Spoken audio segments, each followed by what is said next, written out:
حضور صلی اللہ علیہ وآلہ وسلم کے ظاہری وصال مبارک کے تقریباً 10 یوم کے بعد ایک عربی بیابان سے چل کر مسجد نبوی کے دروازے پر آیا۔ اس نے اپنا چہرہ چھپایا ہوا تھا۔ صحابہ کرام جو وہاں موجود تھے انہیں سلام کیا اور حضور صلی اللہ علیہ وآلہ وسلم کے وصال مبارک پر غم کا اظہار کرنے کے بعد پوچھا کہ تم لوگوں میں سے رسول پاک صلی اللہ علیہ وآلہ وسلم کے وصی کون ہیں؟ حضرت ابو بکر صدیق رضی اللہ تعالی عنہ نے حضرت علی رضی اللہ تعالی عنہ کی طرف اشارہ کیا۔ وہ حضرت علی رضی اللہ تعالی عنہ کی طرف متوجہ ہوا، آپ کو سلام کیا۔ حضرت علی رضی اللہ تعالی عنہ نے جواب میں فرمایا، وعلیکم السلام یا مظہر۔ یہ سن کر وہ حیران ہو گیا۔ عرابی نے کہا کہ آپ کو میرا نام کیسے معلوم ہوا؟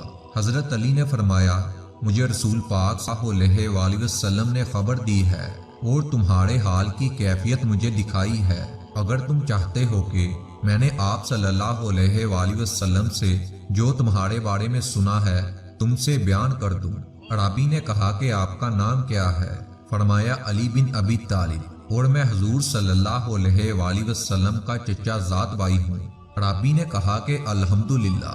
حضرت علی نے فرمایا، تم عرب کے ایک مرد ہو، تمہارا نام مظہر ہے اور تم نے اپنی قوم کو رسول کریم صلی اللہ علیہ وآلہ وسلم کے بارے میں خبر دی تھی اور حضور پاک صلی اللہ علیہ وآلہ وسلم کے اصحاف جمیلہ میں تم نے قوم کو یہ کہا تھا، تہامہ میں ایک آدمی کھڑا ہوگا جس کے رخسار چاند سے زیادہ منور، گفتگو شہد سے زیادہ میٹھی، اور جو شخص اس کی پیروی کرے گا وہ نجات حاصل کرے گا، مساکینوں اور یتیموں کا والی ہوگا، کھچر پر سوار ہوگا، اپنے جوتے خود پیوند لگائے گا، شراب نوشی اور زنا کو حرام قرار دے گا، ناحق قتل اور سود سے منع کرے گا، وہ آخری نبی ہوگا، نماز پنجگانہ ادا کریں گے، رمضان کے روزے رکھیں گے، حج بیت اللہ کریں گے، اے گروہ اس پر ایمان لے آؤ، اس کی تصدیق کرو، اور جب تم نے اس امر کی طرف انہیں رہنمائی کی تو انہوں نے تیرے ساتھ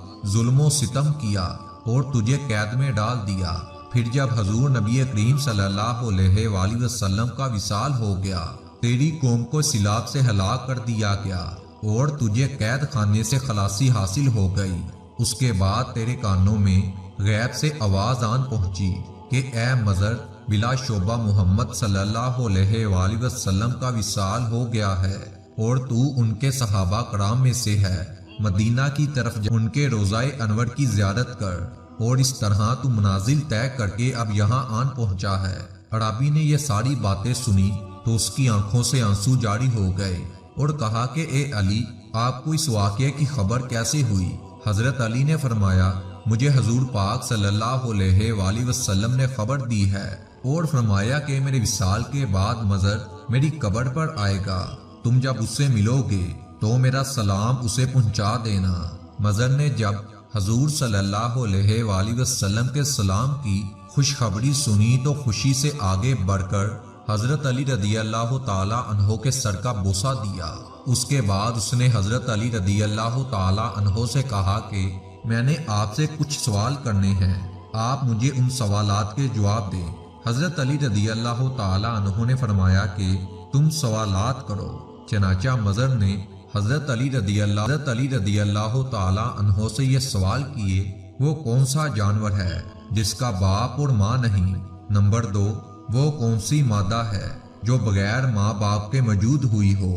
نمبر 3، ایسا رسول جو نہ جن ہو نہ انسان ہو اور نہ ہی فرشتوں میں سے ہو، چپائیوں اور درندوں میں سے بھی نہ ہو۔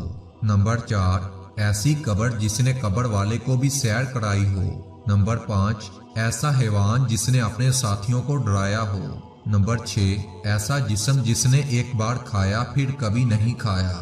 نمبر 7، زمین کا ایسا حصہ جہاں ایک بار سورج چمکا اور پھر آج تک نہیں چمکا اور قیامت تک نہیں چمکے گا۔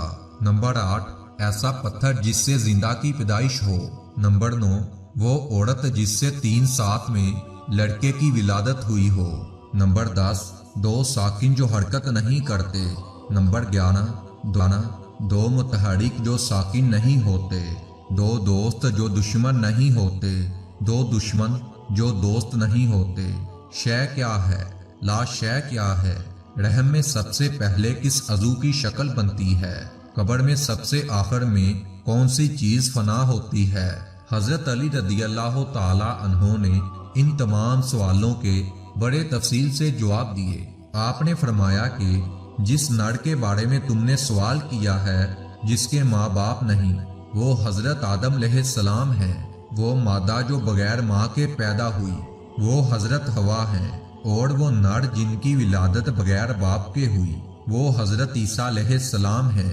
اور وہ رسول جو جنات، انسانوں اور فرشتوں میں سے نہیں تھا، وہ قوا تھا جسے اللہ تعالیٰ نے قابیل کی تعلیم کے لیے بھیجا تھا۔ اور وہ قبر جس نے صاحب قبر کو اپنے ساتھ تھی، وہ مچھلی تھی جس نے حضرت یونس علیہ السلام کو اپنے پیٹ میں 3 دن تک رکھا اور سمندر کے طرفوں جانب پھرتی رہی۔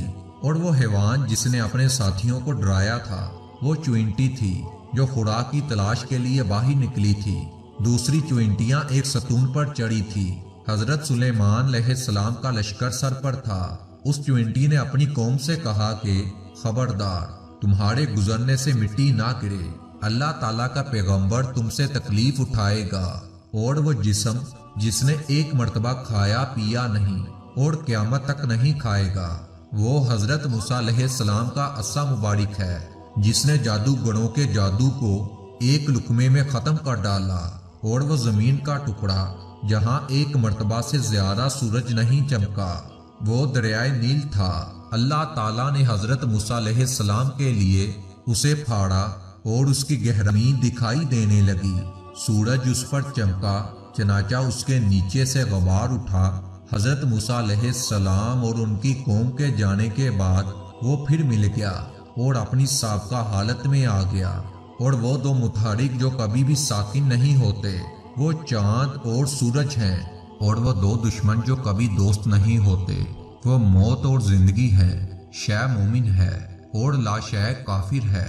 رحم میں سب سے پہلے جس عضو کی شکل بنتی ہے، وہ شہادت کی انگلی ہے۔ اور وہ عورت جس نے 3 سات میں بچہ جنا، وہ حضرت مریم علیہ السلام تھی کہ 3 سات میں ان سے حضرت عیسیٰ علیہ السلام کی ولادت ہوئی۔ اور وہ 2 دوست جو کبھی ایک دوسرے کے دشمن نہیں ہوتے، وہ جسم اور جان ہیں۔ اور وہ 2 ساکن جو غیر متحرک ہیں، وہ زمین اور آسمان ہیں۔ اور تحریک سے یہاں مراد ایک جگہ سے دوسری جگہ منتقل ہونا ہے۔ اور وہ پتھر جس سے حیوان کی ولادت ہوئی، وہ پتھر وہ تھا جس سے حضرت صالح کی اونٹنی پیدا ہوئی۔ اور قبر میں سب سے آخر میں جو چیز فنا ہوتی ہے، وہ انسان کے سر کی ہڈی ہے۔ جب مضر نے حضرت علی رضی اللہ تعالی عنہ سے اپنے سوالوں کے تفصیلی جواب سنے، تو آپ رضی اللہ تعالی عنہ کے سر مبارک پر بوسہ دے دیا۔